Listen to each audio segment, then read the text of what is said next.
Comment nous pouvons arriver à aimer la prière? Il faut que nous commencions à aimer Dieu. Si nous aimons Dieu, nous allons automatiquement vouloir lui parler et nous allons aimer la prière. Le problème, c'est que nous ne connaissons pas suffisamment Dieu. Si tu sais exactement qui est Dieu, personne en fait ne viendra te dire que tu vas prier.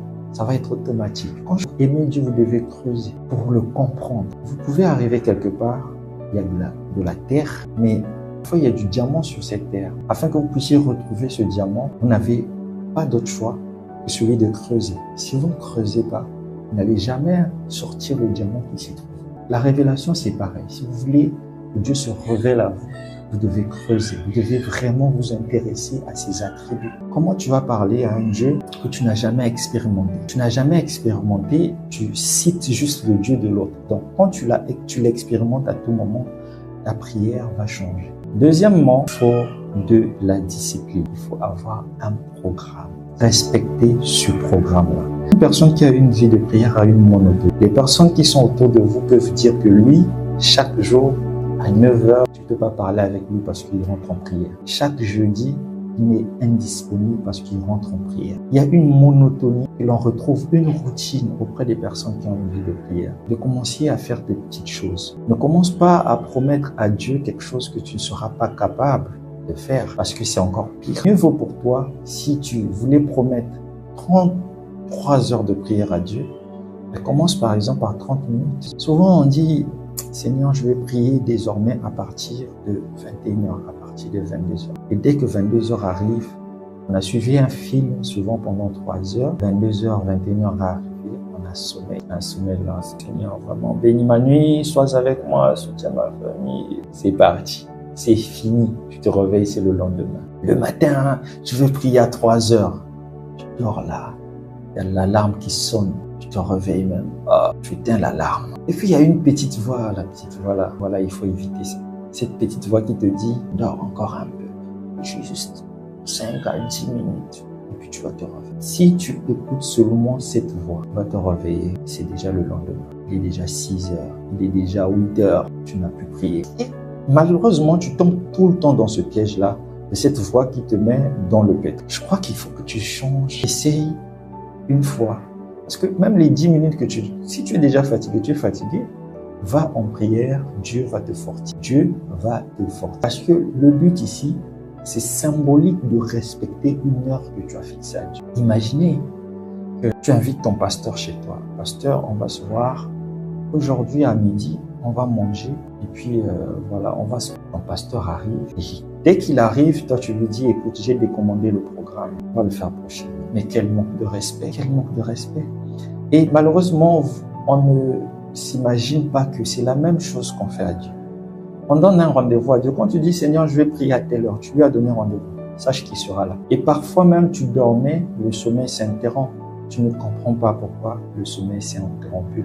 C'est lui qui est là. Il est là, le Créateur des cieux et de la terre, le Tout-Puissant, le Roi des rois, le Seigneur Jésus-Christ, celui qui a créé toutes choses, celui qui a toutes les richesses entre tes mains. Ses mains, il vient là, près de ton lit, dans ta chambre, pour honorer le rendez-vous. Il est présent. Celui qui vient même te réveiller quand tu t'es réveillé là. J'ai sommeil, hein. Jour à 4, maman, Samy, quand je suis fatigué. Est-ce que vous vous imaginez l'apport de ce que nous faisons? Et donc nous partons nous coucher avec un Dieu que nous avons énervé. Tu as donné rendez-vous le matin, tu n'as pas honoré. Tu commences ta journée avec un Dieu que tu as énervé. C'est pourquoi votre vie n'évolue pas. Et vous allez vouloir que ce Dieu-là bénisse vos affaires, que ce Dieu-là vous soutienne. Non. Si vous voulez qu'il commence à prêter attention à vous, commencez à respecter les rendez-vous. Faites un programme, commencez petit et respectez ce programme. Vous savez pourquoi vous ne respectez pas les programmes que vous faites avec Dieu? C'est parce que vous ne respectez pas Dieu. C'est parce que vous n'avez aucune crainte. Et si quelqu'un, vous tel que vous êtes là, si vous sentez que vous n'êtes pas respecté, est-ce que vous allez encore revenir à cet endroit? Si vos affaires ne marchent pas, vos prières ne sont pas résolues, c'est parce que vous ne respectez pas les programmes que vous faites avec Dieu. Soyez disciplinés. Faites un programme, commencez petit. Dieu a besoin de votre fidélité. Dieu n'a pas besoin que vous puissiez faire des efforts extraordinaires. Tu commences à prier, tu n'as pas encore développé, tu prends directement 3 heures, 10 heures, parce que tu veux imiter quelqu'un. Non, chacun sait depuis quand est-ce qu'il a commencé à travailler cette chose-là. Chacun doit aller avec son rythme. Est-ce que vous comprenez? C'est très important. Le troisième point, toujours avoir un fardeau sur le cœur. Un fardeau, c'est une responsabilité spirituelle que Dieu a mis dans votre cœur. Dieu vous a dit que c'est à vous de résoudre ce problème. C'est à vous de gérer cette situation. C'est ça un fardeau. Et Dieu ne le donne pas à tout le monde. Vous devez avoir un fardeau. Chaque fois que vous avez un fardeau, ce fardeau-là vous emmène tout le temps en prière. Et si vous n'avez pas un fardeau, vous allez prier pourquoi? Et les fardeaux, souvent, que vous avez, ne sont pas des fardeaux. Quand tu as un fardeau comme « Seigneur, donne-moi la voiture »,« Seigneur, donne-moi l'enfant »,« Seigneur, donne-moi l'argent », ce sont des fardeaux aussi. Mais dès que Dieu te donne ça souvent, tu oublies aussi. Parce que ton fardeau n'est pas un fardeau pour l'éternité. Vous devez avoir des fardeaux comme « Je veux que tu m'utilises, Seigneur, pour propulser l'évangile à travers le monde entier. Je veux que tu m'utilises pour gagner des âmes à travers le monde entier, à travers mon talent. Je veux que tu m'utilises pour bénir des âmes à travers le monde entier, grâce à mon talent des chants. Le talent que tu m'as donné, le don que tu m'as donné, je veux l'utiliser à l'échelle mondiale. Ça, c'est un fardeau que tu ne pourras jamais finir. On appelle ça des fardeaux éternels. La Bible déclare que vous devez présenter tous vos besoins à Dieu par les prières et les supplications. Et c'est normal quand tu as un besoin de voiture. Mais le besoin est différent du fardeau. Le besoin, c'est quelque chose que tu présentes à Dieu. Mais sauf que si tu en fais du besoin un fardeau, tu as failli. Parce que dès que ce besoin-là, Dieu va le résoudre, il sait que tu vas partir. Tu as besoin d'un fardeau qui te maintient. Donc, tu ne peux pas rester sans fardeau. Si tu as atteint un fardeau, tant qu'il était, remplace un autre. Remplace un autre. Et les fardeaux, c'est Dieu qui les place dans votre cœur. C'est même pas vous qui commencez à créer les fardeaux. C'est Dieu qui les place. Il suffit que vous soyez sensible. Vous avez un poids dans le cœur. Vous aimez toujours aider les orphelins. Vous voulez créer un gros orphelinat. Vous aimez aider les veuves, les veufs. Vous avez ce genre de fardeau et vous priez pour ça constamment, pour que Dieu vous donne l'intelligence. Dieu vous inspire pour que vous allez de là. Dieu va vous soutenir parce que vous avez un fardeau. Et ne vous laissez jamais rester sans fardeau. Demandez à Dieu de vous donner des vrais fardeaux qui vont vous maintenir tout le temps dans la prière. Si tu n'as plus de fardeau, tu ne sauras pas rester là en train de prier à tout moment. Mais quand tu as un fardeau qui ne finit pas, tu seras obligé de prier. Le point numéro 4, c'est la sainteté. Là, Dieu reçoit tout le monde, il reçoit les pécheurs. Lorsqu'on vient à lui et qu'il nous a reçus, on doit maintenant vivre dans la sanctification. Parce que si tu veux que Dieu te révèle des choses sur ta journée, tu pries sur une situation, tu veux que Dieu te donne une réponse concrète. Dieu fait ça. Comment tu vas obtenir une réponse de Dieu si tu vis dans l'impudicité, si tu vis dans le péché? Quand tu viendras prier, Dieu va se focaliser uniquement sur ton péché. Ce qu'il va te dire, va réparer ce péché. Seigneur, j'ai besoin que tu te souviennes de mon père par rapport à sa maladie. Et petit, va réparer ça. Non, Seigneur, tu sais, j'ai un besoin. Petit, va réparer. Et tu vas réparer, petit, va réparer. Ça devient fort. Après, tu te fâches. Tu vas tiquer quoi? C'est pas... En fait, tu finis par abandonner parce que tu as un péché et tout le temps que tu viens, au lieu que Dieu te montre les vraies choses, il ne peut pas te les montrer parce que il y a une barrière là. Tu as quelque chose qui ne lui appartient pas. Rendez à César ce qui est à César. Donc, tu dois aller réparer. Tu dois aller arranger. De sorte que quand tu viens, tu es léger. Dieu n'a pas envie de se concentrer encore sur tes manquements. Il va ensuite te montrer les vraies choses que tu dois réaliser. Il ne peut pas te donner des missions lorsque tu viens d'abord avec quelque chose qui ne t'appartient pas. En fait, c'est pas, tu as volé quelque chose qui est du diable et tu veux que Dieu t'envoie en mission alors qu'il sait que le diable est en train de te poursuivre. Non, il veut que tu rendes ce qui est au diable pour que lui il garantisse ta protection. Parce qu'il est juste. Dieu ne permet pas le vol. Quand tu as quelque chose qui n'est pas lui, il ne peut pas collaborer avec toi. Tu veux qu'il te donne de nouvelles missions alors que la première qu'il te donne, celle de repentir, tu n'obéis. Il faut une obéissance totale. Et souvent, on faillit dans la vie parce que on ne se sanctifie pas. Mais la sanctification, c'est bien, mais vous ne devez pas vous arrêter à la sanctification. Ensuite, il y a la consécration. La sanctification, elle est là pour la consécration parce qu'après, il faut que Dieu vous utilise pour évangéliser, pour gagner d'autres personnes. Et pour ça, il faut que vous soyez consacrés à ça. Donc, se sanctifier, c'est pour soi-même.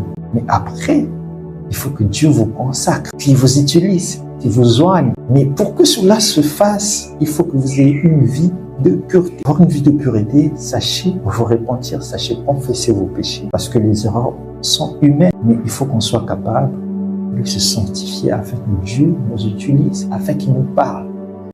Le 5e point, c'est s'entourer des hommes de prière sans dépendre d'eux. Souvent, on a des amis, des membres de famille, des gens qui, par leur manière de parler, nous découragent incessamment dans la prière. Dès que tu veux prier, toi aussi, spirituel, tu vois, des petits pics comme ça te décourage. Il y a des gens qui n'aiment pas la prière. Et quand tu es en leur compagnie, ils te tirent vers le bas. Entourez-vous plutôt des personnes. Toutefois, est-ce qu'on peut prier? Moi, je connaissais quelqu'un comme ça, jeune. Chaque fois que j'étais avec lui, je me disais, il va toujours lancer quelque chose à un moment donné, il va demander qu'on prie. Entourez-vous des personnes comme ça, mais ne dépendez pas de ce type de personnes. C'est ce que je veux dire, c'est que n'ayez pas des amis qui tout le temps, qui ne veulent pas que vous puissiez prier. Chaque fois qu'il faut prier, non, toi aussi tu exagères, non, mais tu vas prier après, écoute, bon, on fait d'abord. Donc tu préfères d'abord regarder cette série-là, faites d'abord ce truc-là. Quand il s'agit de prier, ça devient un problème, non? Privilégiez la vie de prière et privilégiez les personnes qui ont la vie de prière, mais ne dépendez pas d'eux. C'est-à-dire que vous, pour prier, il faut que vous soyez avec des gens qui ont la vie de prière. Non. Sinon, quand ces personnes-là ne seront pas là, parce que pour une raison ou une autre, Dieu peut faire en sorte qu'elles quittent le pays, qu'ils voyagent, que vous vous retrouvez à des différents endroits. Et là, ta vie de prière part en vrille. Mais si tu avais appris à prier avec les autres, mais à aussi prier en solo, ta vie de prière va continuer. Faites attention avec votre entourage. Les atmosphères sont très importantes. Si vous fréquentez des gens qui n'aiment pas la vie de prière, ça va être assez difficile pour vous de vous en sortir.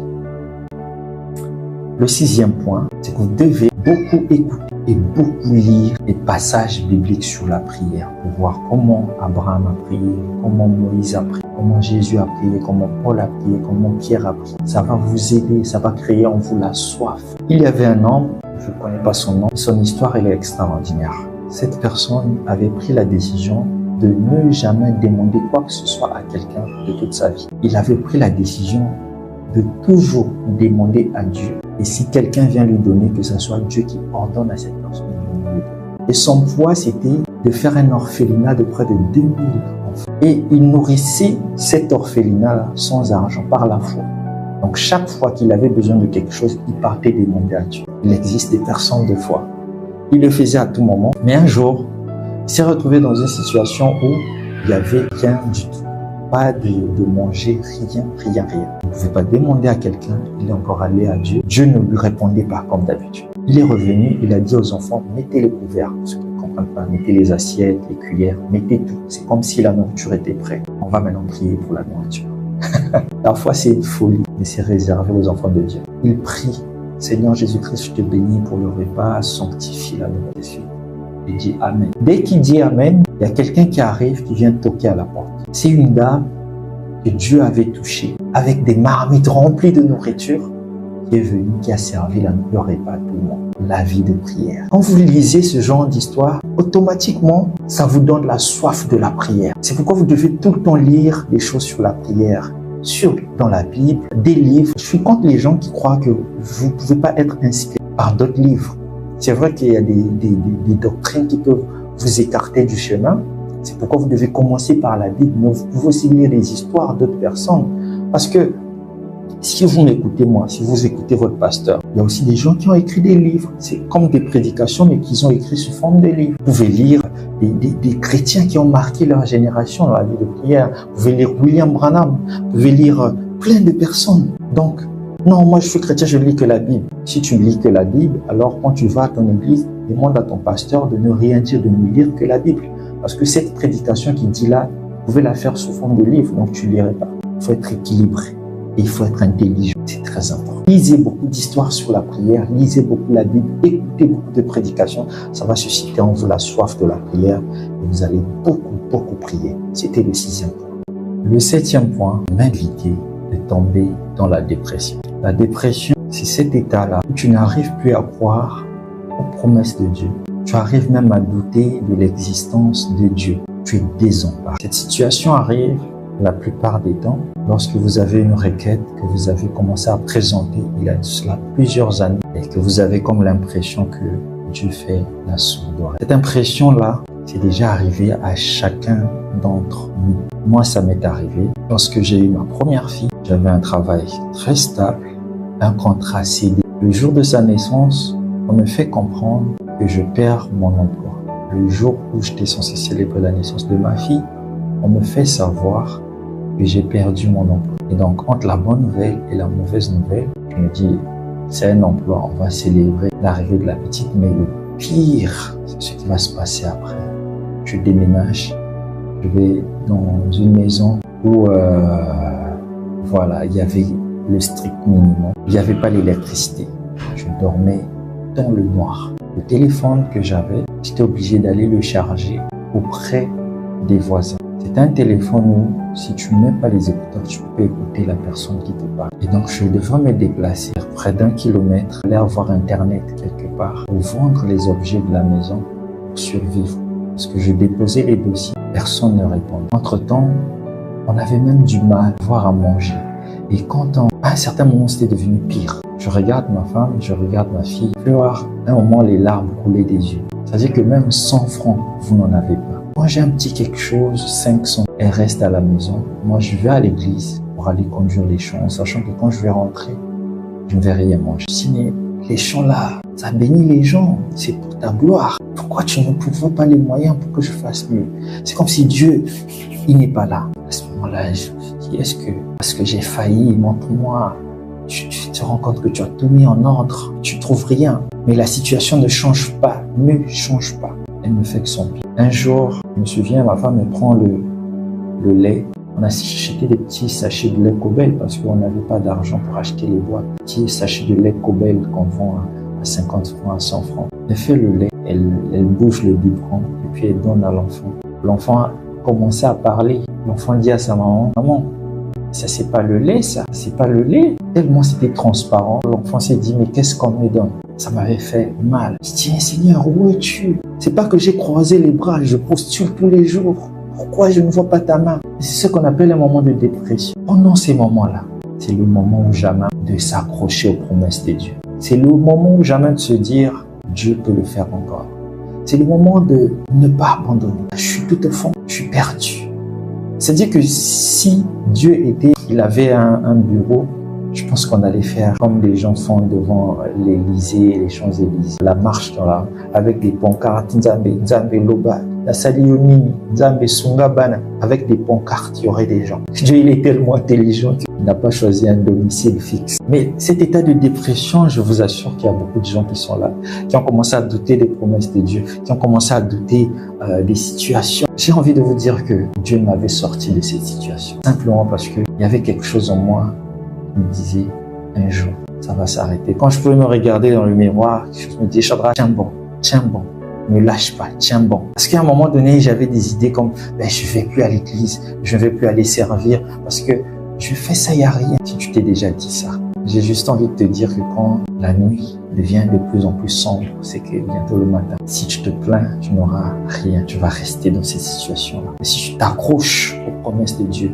ne doute pas de l'existence de Dieu, parce qu'à ce moment-là, on commence à se poser des questions. Est-ce que Dieu existe vraiment? Ne doute pas. Accroche-toi. C'est le moment de jamais.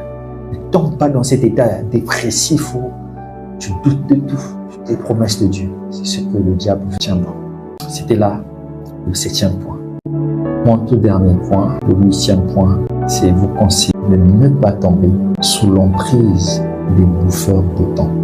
Ne tombez pas sous l'emprise des bouffeurs de temps. Alors, qui sont les bouffeurs de temps? Ça peut être des amis qui ne viennent qu'au moment où vous êtes sur le point de prier. Des parents qui viennent vous rendre visite qu'au moment où vous êtes en train de prier. Des gens qui vous appellent juste à l'heure que vous aviez prévue pour prier. C'est l'Internet, TikTok, YouTube. Il y a un temps pour chaque chose. Si tu pars sur YouTube, tu fais ce que tu fais sur Internet, ça n'engage que toi. Je suis pas là pour donner des conseils. Voilà, quand tu vas sur Internet, tu es conscient de ce que tu veux devenir. Par rapport à ce que tu veux devenir, tu sais ce que tu pars faire sur Internet. Mais ce que je vous dis ici, ne laissez pas ces bouffeurs de temps, que ce soit des amis, Internet, la télévision. Les gens qui ont une vie de prière, si vous arrivez chez eux, vous regardez leur télévision. Ils chôment. Ils vont regarder de temps en temps un journal, un truc. Mais les gens qui n'ont pas de vie, tout le temps, matin au soir, ils sont là. Ils sont là sur Internet. Je crois que Dieu peut te parler alors qu'il parle avec une sensibilité. Il aime un certain calme dans la distraction de l'Internet. Si tu es sur Facebook du matin au soir, toute chose qui prend plus de place que la prière, que Dieu, c'est ça l'idolâtrie. Moi, j'ai envie de vous dire de manière très simple, est-ce que tu ne préfères pas suivre un film que de prier? Non, honnêtement, vous connaissez votre cœur. Je ne suis pas ici pour condamner quelqu'un. Parce qu'aujourd'hui, il y a trop de paroles, moins d'action. Est-ce que tu ne préfères pas un film plutôt que de prier? C'est le cas de plusieurs. Préférer regarder un film tranquille, tu peux le regarder 3 heures. Dès que tu commences à prier, tu sens une certaine lourdeur. Tu préfères regarder une émission, regarder quelque chose d'autre. Mais la prière, retenez tout ce que je vous ai dit en amont. Aimez la prière, aimez Dieu, et beaucoup prier. Être constant dans la prière. Soyez discipliné. Ne laissez pas les bouffeurs de temps vous déconnecter de Dieu.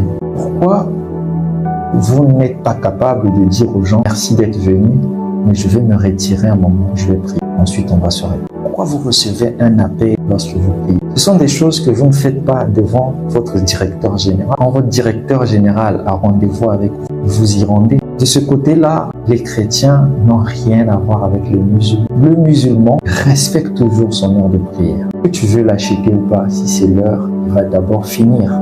Et on se soumet à ça. Mais lorsque nous voulons parler avec le roi des rois et qu'il y a quelqu'un qui se pointe, il y a un appel, on dit Dieu